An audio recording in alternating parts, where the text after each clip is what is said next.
used by later presidents. But he's not, this president, discussing any of this with Congress. I don't think he needs the consent of Congress, but he needs the informal consent, I guess, of Congress.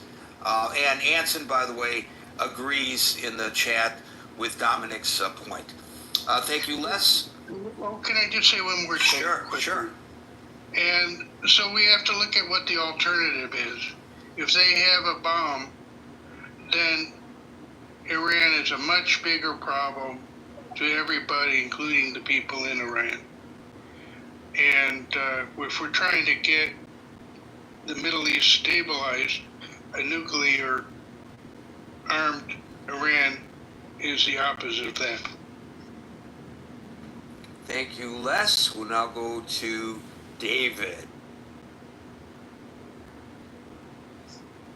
Gary, yeah, I think there's a lot of conundrums here that we're facing as a country, and with regard to Trump's leadership, with regard to the way he's been hemmed in to tacitly give support to Netanyahu, while at the same time pandering to the base, to the Tucker Carlsons of the world.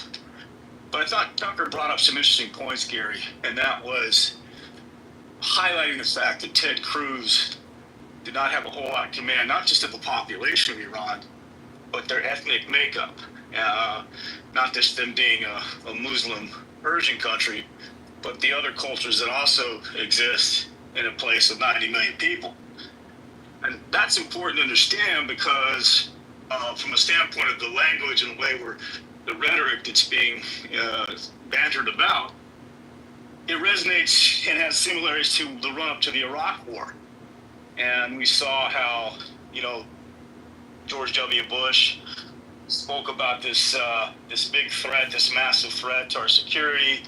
He put Colin Powell front and center, taking this story to the UN. And we saw the disastrous outcome of that campaign. And so are we also entering into a very similar, are they setting a trap to enter into a Gulf War II here with regard to a country to be more radicalized, get the support of the other aspects of the Middle East?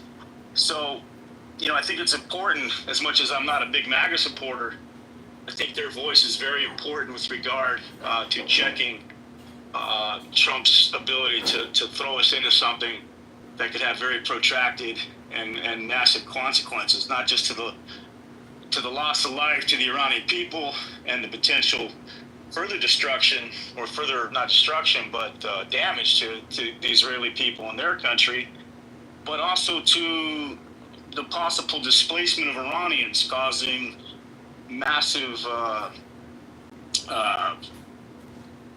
refugee situations that we've seen in the Syrian campaigns. We're seeing, obviously, the fact that there may not be the ability to do a regime change, the likes of which the Iranian people deserve. And again, I'm no fan of this regime either, Gary. This is a regime that's repressed its people, that's looted its economy, with the backroom deals with China, the shadow economy that exists there. And so there's a whole lot of reasons why this has to happen. But I think the ultimate campaign would be another potential Iraq 2.0 if we don't get it right. So those are some of my talking points on that front. I mean, at the same time, we're seeing Trump call out his Tassie Gabbard, saying that Iran's not necessarily close to having a nuke.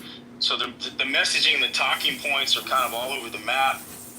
That's not good for the cohesion of a big decision like this. So, I just think we need to really take a step back. I know we're already en route there on some level with regard to the massive deployment. So maybe we're sort of playing a game of wait and see here. But yes, I'd like nothing more than to see the regime toppled. The Middle East should be a lot safer with one less state actor with a nuclear weapon. But keep in mind, Gary, that a lot of these countries like Iran, North Korea, and even Pakistan, who obtained a nuclear weapon,